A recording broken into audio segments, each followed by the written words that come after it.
Est-ce que tu devrais rester seul ou te mettre en couple? La question est assez complexe et j'ai trouvé une réponse assez simple, facile à comprendre, maintenant peut-être un peu plus difficile à effectivement appliquer, pardon.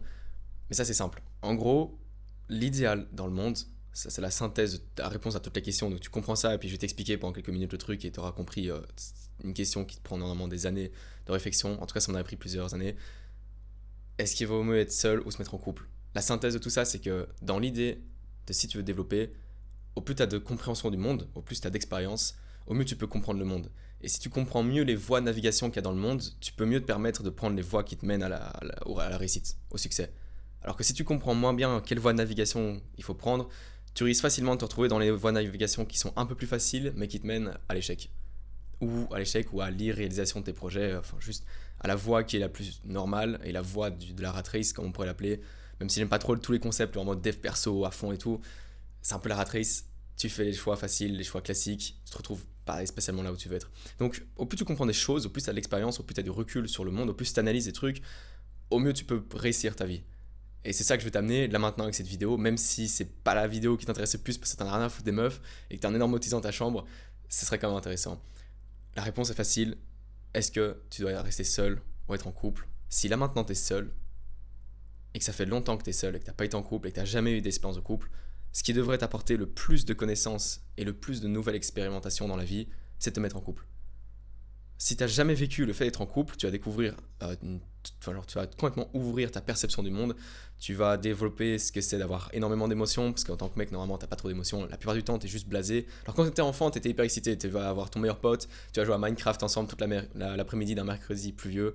T'es hyper hype, tu vois. Genre vraiment, t'es heureux comme tout. Puis tu grandis, t'es adolescent, tu commences à en avoir un peu plus rien à foutre des choses. Et quand t'es adulte, t'as genre 18, 19 ans, 20 ans, à partir de ce moment-là, t'as un gros gap qui se crée entre toi, enfant, et toi, adulte, et t'en as plus rien à foutre des trucs.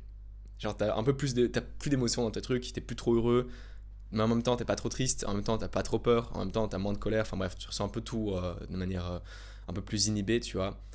Là, si tu te mets en couple, tu vas redécouvrir absolument full émotion, ça va créer un peu d'instabilité dans ta vie, mais le bénéfice, c'est qu'en même temps, tu t'ouvres ta perception du monde, ça t'apporte plein de nouvelles expérimentations, c'est ultra bénéfique. Donc si t'as pas été en couple depuis longtemps, mets-toi en couple, tu vas redécouvrir plein de choses, dont la gestion des émotions, qui est un énorme truc et que en tant que mec, normalement, t'as pas trop d'émotions, quand t'es en couple, t'as full émotion, c'est exacerbé, c'est complètement fou, hyper bénéf. Si là maintenant, t'as été en couple pendant 1 an, 2 ans, 3 ans et que t'as enchaîné pas mal de relations dans ta vie, c'est sûrement la phase dans laquelle tu dois vivre sans être en couple. Parce que tu sais vraiment ce que c'est être en couple, t'as plein d'expériences là-dessus, sur ce domaine-là, t'as acquis plein de connaissances, si t'as réfléchi avec ton cerveau évidemment pendant ce temps-là, et que t'as pas juste été en couple parce que t'étais un JPNJ en couple. Bref, t'as appris pas mal de choses là-dedans. Là maintenant, t'es sûrement dans une phase de ta vie où tu devrais un peu plus te mettre en mode ermite. Alors pas t'isoler socialement, pardon, mais probablement ne plus te mettre en couple, probablement ne plus trop avoir de relations, juste grind seul, faire tes trucs en mode célibataire, célibataire, où t'es pas spécialement intéressé par les meufs, tu essayes pas de te remettre là-dedans parce que c'est quelque chose que tu connais. Et la chose que tu peux mieux connaître maintenant, c'est te découvrir toi-même seul à l'âge que tu as maintenant. Parce que si t'es en couple, par exemple, de tes genre 15 à 20 ans ou 20 à 25 ans, ça fait 5 ans que tu as été en couple. Donc tu te connais plus vraiment toi seul sans être en couple, sans avoir cette base ou ce socle qu'on peut appeler la relation de couple. Donc si tu te mets là maintenant seul pendant quelques années, tu vas pouvoir découvrir ce que c'est cette base d'être seul, toi, avec toi-même. Du coup, si t'es en couple là maintenant, je te dis pas de quitter ta copine. C'est vraiment pas ce que je suis en train de te dire. Si t'as une bonne relation, reste dedans. Par contre, si tu sens que ta relation est un peu bancale, un peu miteuse, qu'elle est pas vraiment en ligne avec tes projets et qu'en fait t'es juste en couple parce que t'as peur d'être seul, là tu peux commencer à te poser des questions. A priori, pose-toi des questions. Donc voilà, vidéo simple, enfin question complexe, réponse simple. Du coup, ça fait une vidéo simple. Si t'es en couple, reste en couple parce que ça se passe bien. Si t'es en couple, ça se passe mal, quitte là. T'auras le plus d'expérience possible. Si t'es pas en couple et que t'as pas été en couple depuis longtemps, lance-toi dans une relation, ça va prendre full truc. Alors c'est pas pour ça qu'il faut commencer à devenir un énorme malade et que dès que tu vois une meuf, tu dis ok, cette meuf elle est un peu belle ou elle est un peu intéressante, je vais essayer de faire d'elle ma copine. Non, ça pas un énorme détraqué, deviens juste sociable. Sois sociable déjà de base, c'est d'être un skill que tu as juste développé. Et à un moment, si ça vient, bah ouvre la porte pour que ça puisse se passer. Par exemple, j'ai un très bon pote qui a qui a un bon parcours de vie en vrai. Le mec est assez beau gosse, le mec est clairement beau gosse.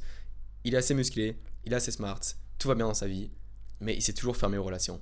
Il a vécu quelques trucs dans sa vie qui font qu'il est fermé aux relations. Je suis pas en mode le mec est traumatisé, il a vécu les tremblements de terre au Népal, pas du tout, rien à voir avec ça. Juste le mec a vécu quelques trucs dans sa vie qui font qu'il était vraiment assez fermé aux relations. Et là maintenant qu'il est en train de s'ouvrir, Il est en train de vraiment faire un putain de grind dans son évolution. Moi-même qui étais en couple quand j'avais 14-15 ans pendant un an, ça m'a apporté énormément d'être en couple. C'est ça qui a fait que je suis vraiment passé d'une transition où j'étais plus ou moins enfant, adolescent, j'étais un peu dissipé. À d'un coup, j'ai compris qu'en fait, il fallait que je me canalise dans la vie. Et c'est ça qui fait que là maintenant, je peux avoir autant de projets en même temps, gérer autant de trucs en même temps dans ma vie, être productif. Bref, t'as retenu la synthèse de cette vidéo. L'important, c'est de faire un max d'expérience. Ouvre-toi au monde, sois sociable. Sur ce, à bientôt.